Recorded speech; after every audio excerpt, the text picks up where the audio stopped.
अस्सलाम वालेकुम व्यूअर्स, क्या हाल है? उम्मीद है आप लोग खैरियत से होंगे। आज हम एसईओ के पार्ट 4 को स्टार्ट करने जा रहे हैं। पार्ट 4 में हमने देखना है कि सर्च इंजन किस तरीके से काम करता है। हमारे पास जो robots.txt की फाइल वेबसाइट में होती है, उसका यूसेज क्या है, वो किस तरीके से हम जनरेट करते हैं और हमारी वेबसाइट में जो sitemap.xml की फाइल होती है, वो किस तरीके से जनरेट करते हैं और उसका फ़ायदा क्या होता है। तो चलें, सबसे पहले हम स्टार्ट करते हैं कि हाउ सर्च इंजन वर्क्स। देखिए, जब आप अपनी कोई भी वेबसाइट बनाते हैं, वेबसाइट बनाने के बाद जब आप लाइव करते हैं, तो उसके बाद जो डिफरेंट सर्च इंजन्स होते हैं, जब हम सर्च इंजन की बात करेंगे, तो हम गूगल की बात करेंगे। लेट्स सपोज़ गूगल का सर्च इंजन है, उन्होंने अपने क्रॉलर्स छोड़े होते हैं। क्रॉलर जो है, वो आपकी वेबसाइट को ढूँढ रहे होते हैं। तो वो आपकी वेबसाइट तक पहुँचते हैं, पहुँचने के बाद उसको इंडेक्स करते हैं। इंडेक्सिंग में क्या होता है कि वो क्रॉलर जो है वो आपकी वेबसाइट से डाटा उठा के अपने डेटाबेस में जाके उसको सेव कर लेता है। इसको कहते हैं इंडेक्सिंग। जब वो आपकी वेबसाइट को अपने डेटाबेस में इंडेक्स करता है और उसके बाद वो उसको उसके अकॉर्डिंग रैंकिंग दे देता है। लेट्स सपोज़ अगर आपकी वेबसाइट जो है वो ऐसी है कि उस नीश से रिलेटेड पहले कोई भी वेबसाइट नहीं है, तो शायद वो टॉप 10 में कहीं कहीं न कहीं रैंक होना शुरू हो जाए। तो फिर जैसे ही कोई यूज़र उसको सर्च करेगा, वो रैंकिंग में आएगी, तो वो उस तक पहुँच जाएगा सर्च इंजन के डेटाबेस से, वो सर्च इंजन के ऊपर शो होना शुरू हो जाती है। तो इस पे हम थोड़ा-सा फर्दर डिटेल में आगे डिस्कस करते हैं इसके साथ। देखें, जिस तरह की स्क्रीन में दिखाया जा रहा है कि आप जो है वेबसाइट बनाते हैं सबसे पहले, तो जो सर्च इंजन होता है वो एक स्पाइडर को भेजता है क्रॉल करने के लिए आपकी वेबसाइट पे। वो स्पाइडर आपकी वेबसाइट के ऊपर से जो जो भी आपका कंटेंट होता है उसको उठाता है और अपने डेटाबेस में ले आता है। तो वो अपने डेटाबेस में उसको लेके आता है, उसके बाद जैसे ही कोई बंदा उस कंटेंट को सर्च करता है अपने सिस्टम पे, तो वो कंटेंट को उसके सामने शो कराना शुरू कर देता है।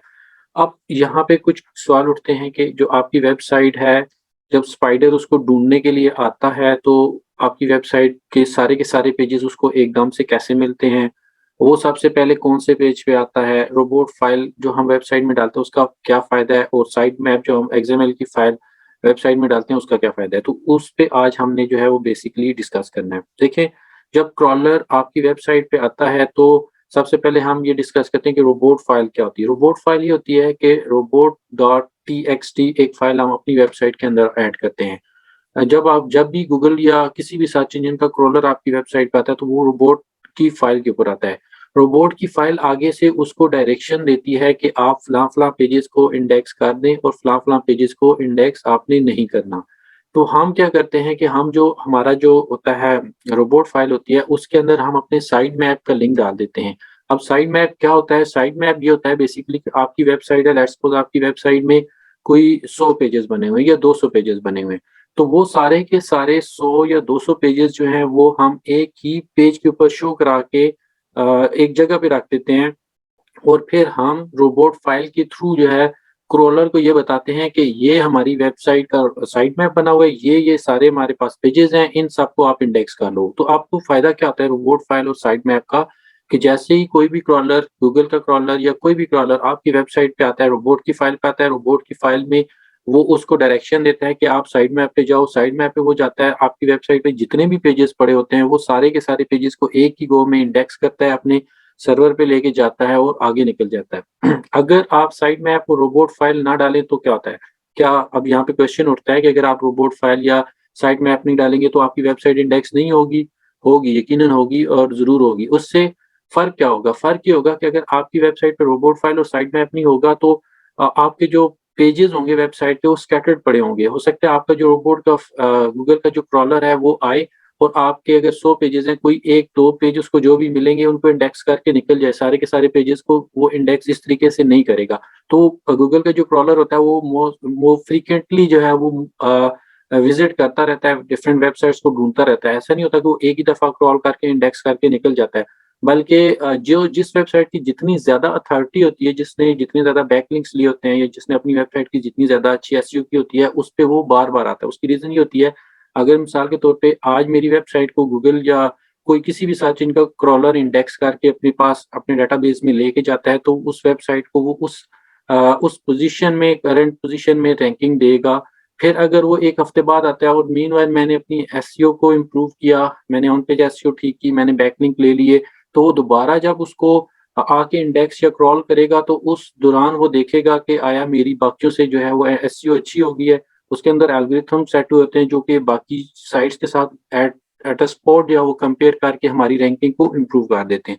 तो जितनी ज़्यादा आपकी वेबसाइट के पेजेज़ इंडेक्स होते हैं, अगर आप अच्छा काम कर रहे होते हैं तो आपकी वेबसाइट जो है वो उतने ही जल्दी रैंकिंग में भी आती है। तो अगर आपकी वेबसाइट के पेजेज़ इंडेक्स नहीं हो रहे तो इसका मतलब है कि आपके वेबसाइट जो है वो सर्च इंजन के ऊपर नहीं है। अगर आपकी वेबसाइट सर्च इंजन के ऊपर नहीं होती, तो इसका मतलब ये होता है कि आपको आपकी वेबसाइट जो है वो फिर सर्च इंजन पे रैंक ही नहीं होगी। फिर अगर कोई भी सर्च इंजन लाइक गूगल पे जाके कोई कीवर्ड सर्च करेगा, इवन आपके डोमेन का नाम भी सर्च करेगा, तो वो सर्च इंजन पे आपको शो नहीं होगा। ये तो हो गई सारी स्टोरी कि सर्च इंजन किस तरीके से काम करता है, रोबोट फाइल हम क्यों यूज़ करते हैं और साइट मैप हम क्यों यूज़ करते हैं। अब हम देखते हैं कि जो साइट मैप है वो हम किस तरीके से जनरेट करते हैं। अगर हमारी वेबसाइट जो है वो कस्टम पीएचपी या किसी और डिफरेंट लैंग्वेज में बनी हुई है, तब हम साइट मैप कैसे जनरेट कर सकते हैं। अगर हमारी वर्डप्रेस पे है तो तब हम कैसे जनरेट कर सकते हैं। ये सारा तरीका हम देखेंगे और रोबोट फाइल जो है वो हम किस तरीके से जनरेट कर सकते हैं और वो उसमें हमें किन-किन चीज़ों का ख़्याल रखना चाहिए। तो ये इंशाल्लाह हम अब नेक्स्ट उसमें डिस्कस करते हैं। अच्छा, तो पहले हम डिस्कस करते हैं साइट मैप। किसी भी वेबसाइट का आपने अगर साइट मैप चेक करना हो, तो आप उसकी वेबसाइट का लिंक डॉट कॉम तक डोमेन का लिंक डाल के स्लैश sitemap.xml लिखते हैं। अगर तो आपने मैन्युअली साइट मैप जनरेट करके डाला हो, तो वो इसी लिंक पे आता है। अगर आपकी वेबसाइट वर्डप्रेस पे है, तो वर्डप्रेस में डिफरेंट प्लगइन से साइट मैप जनरेट होते हैं, जिनका यूआरएल जो है वो कुछ और होता है। या आप अगर किसी और प्लगइन से साइट मैप जनरेट करते हैं तो उसका जो साइट मैप का यूआरएल है वो थोड़ा-सा स्लग थोड़ा-सा चेंज हो जाता है। तो वो बेशक चेंज भी हो, वो उसको फिर भी इसी लिंक के ऊपर रीडायरेक्ट कराते हैं। तो जैसे मिसाल के तौर पे मैं एक वेबसाइट है, इसका साइट मैप चेक करना चाह रहा हूँ, तो मैं यहाँ पे लिखता हूँ sitemap.xml। अब मैंने इस वेबसाइट का साइट मैप खोला, तो आप देखें, जिस तरीके से मैंने बताया कि साइट मैप का मकसद क्या होता है कि आपकी वेबसाइट के ऊपर जितने भी पेजेस पड़े हुए हैं, आपकी वेबसाइट के ऊपर जितनी भी पोस्ट पड़ी हुई हैं, वो सारी की सारी पोस्ट उन सारे के सारे पेजेस को वो एक ही पेज के ऊपर शो करा देता है। उससे क्या होता है कि जब आपकी वेबसाइट के ऊपर जो क्रॉलर आता है, तो उसको एक डायरेक्शन मिल जाती है कि हमने इन-इन पेजेस को इंडेक्स करना है, तो वो उन पेजेस को इंडेक्स करके आगे निकल जाता है। अब जैसे ये देखें, ये यहाँ पे जो इस वेबसाइट में, ये वर्डप्रेस की वेबसाइट थी, इस पे जो साइट मैप जनरेट हुआ है, ये योज़ प्लगइन के थ्रू हुआ है। योज़ प्लगइन के थ्रू जब होता है तो उसका ये लिंक आप देखिए, मैंने तो sitemap.xml टाइप किया था, लेकिन ये साइट मैप index.xml के नाम से आ रहा है। अब देखें, यहाँ पे इसने थोड़ी-सी इनको चीज़ों को कैटेगराइज़ किया हुआ है, ये क्योंकि प्लगइन के थ्रू आ रहा है, तो अब जितनी भी पोस्ट हैं उनको इसने एक जगह पे रखा हुआ है। अगर मैं इस लिंक को खोलूँ, तो ये मेरे फर्दर साइट मैप के अंदर से जितनी भी पोस्ट आ रही हैं, इन सबको शो करा रहा है। फिर मैं दोबारा वापस जाता हूँ, मैं इसे कहता हूँ ये टेस्टिमोनियल वाले पेजेज़ हैं, जॉब वाले, सर्विसेज़। अब ये मैं सर्विसेज़ चेक करना चाह रहा हूँ, तो ये जितनी भी हम सर्विसेज़ दे रहे हैं, उनके जो पेजेज़ हैं, वो सारे के सारे एक ही जगह पे शो करा रहा है। तो बेसिकली यहाँ पे जो साइट मैप का मकसद, जो मैंने पहले भी बताया था कि जो क्रॉलर होता है उसको एक डायरेक्शन देनी होती है। अब साइट मैप तो आपने देख लिया किस तरह का होता है। अब मैं आपको रोबोट फाइल भी दिखा देता हूँ कि रोबोट.txt की फाइल दिखने में कैसे नज़र आती है वेबसाइट के अंदर। देखिए, मैंने अभी ये देखिए, ये एक वेबसाइट है जिसका मैंने robots.txt फाइल खोली है। ये देखिए, यहाँ पे आपको यूआरएल के अंदर या स्लग के अंदर लिखा हुआ नज़र आ रहा है robots.txt। अब ये बेसिकली यहाँ पे हम ये चीज़ इसमें आपने जो है हमेशा ये 2 लाइनें ऐड करनी होती हैं, यूज़र एजेंट और उसके बाद कॉलन लगा के स्टार लगाना होता है। फिर हमने उसे बताना होता है कि हम अलाउ किस चीज़ को कर रहे हैं। हम अलाउ कर रहे हैं साइट मैप को। यहाँ से जब आपका क्रॉलर कोई भी किसी भी सर्च इंजन का, गूगल हो गया, बिंग हो गया, याहू हो गया, किसी भी सर्च इंजन का क्रॉलर जब आपकी वेबसाइट के ऊपर आता है, तो वो रोबोट की फाइल पाएगा। रोबोट की फाइल उसको यहाँ पे डायरेक्शन देती है कि आप जो है साइट मैप पे चले जाओ। तो यहाँ से वो साइट मैप पे जाता है, इधर आएगा, साइट मैप के ऊपर उसको सारी की सारी पोस्ट एक ही जगह मिलेगी, तो वो एक ही गो में इन सारी की सारी पोस्ट को इंडेक्स करके आगे निकल जाएगा। तो इससे हमें क्या फ़ायदा होगा कि हमारी सारी की सारी इंडेक्सिंग जो है वो एक ही दफ़ा में हो जाएगी। अब हम देखते हैं कि ये साइट मैप जनरेट कैसे करते हैं और रोबोट फाइल कैसे जनरेट करते हैं। बेसिकली पहले हम साइट मैप जनरेट करते हैं। साइट मैप जनरेट करने के लिए मुख्तलिफ ऑनलाइन टूल पड़े हुए हैं। आप सिंपली गूगल में जाके लिखते हैं online site map generator tools. आप जब ये ऑनलाइन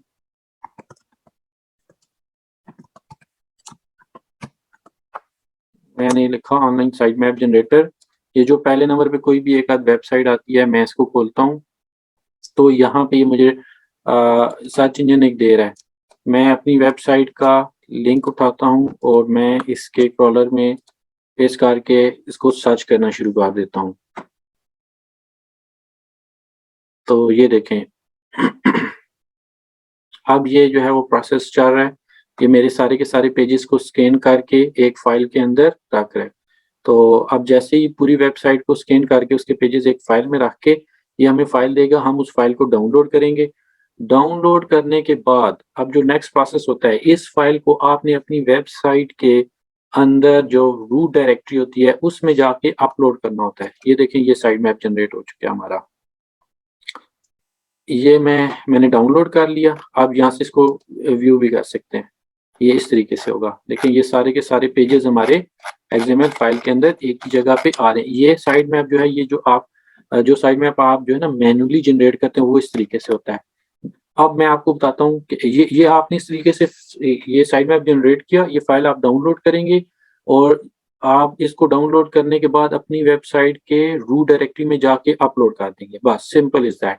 अगर आपको ये काम नहीं आता तो जो आपका डेवलपर है, वेब डेवलपर, आप उसको ये फाइल भेजेंगे और उससे कहेंगे कि इसको मेरी वेबसाइट की रूट डायरेक्टरी में अपलोड कर दो, तो वो कर देगा। क्योंकि ये टेक्निकल चीज़ है, इसको अपलोड करने के लिए आपके पास जो है सी पैनल की एक्सेस होना ज़रूरी है, वेबसाइट की सी पैनल की एक्सेस। तो उस डिटेल में हम नहीं जाते। अब ये जो साइट मैप था, ये तो हमने मैन्युअली जनरेट करके उसको डाउनलोड करके उसके बाद हम वेबसाइट में अपलोड करते हैं। इसका हमें नुकसान क्या होता है कि अगर हमारी वेबसाइट ऐसी है जिसमें हम फ्रीक्वेंटली कंटेंट ऐड कर रहे होते हैं, मिसाल के तौर पे मैं नई पोस्ट डाल रहा हूँ या मेरी ऐसी वेबसाइट है जिसपे डेली बेसिस पे नया कंटेंट आ रहा है, तो अगर हम इस तरह का साइट मैप उसमें डालते हैं तो वो साइट मैप जो हमारे अपकमिंग पेजेस होते हैं उनको खुद से ऐड नहीं कर रहा होता। तो इसलिए मेरी सजेशन, अगर आपकी वेबसाइट वर्डप्रेस पे बनी हुई है ना, तो आप उसमें ऑल इन वन एसईओ या योस्ट एसईओ, ये 2-3 अच्छे एसईओ के प्लगइन्स हैं, वो इंस्टॉल करके उनके अंदर से आप उसके अंदर एक ऑप्शन होता है, उसको इनेबल करें तो आपका साइट मैप खुद ब खुद जनरेट हो जाता है।